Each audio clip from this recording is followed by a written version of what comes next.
Oh, request pakhat local yar on request to hi boite hi ania ilama min hi bro o ka pathian ti khani he la he sab la chuan nearer my god to thee ti ania zo tonga le tu hi zo sap thara ani chang khat na le chang hi na hi han sai la tok mai o me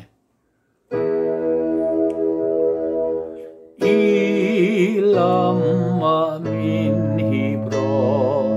o ka pathian re om pu po in ka lo na ya ka la sak zong a hian ilam nai ka di lang ilam a min hi pro lal pa pathian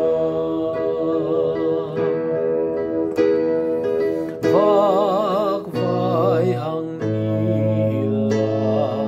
nitlak to i tim min nang vela lung lu kami kamu mang lam ma chuan ilam nai ka di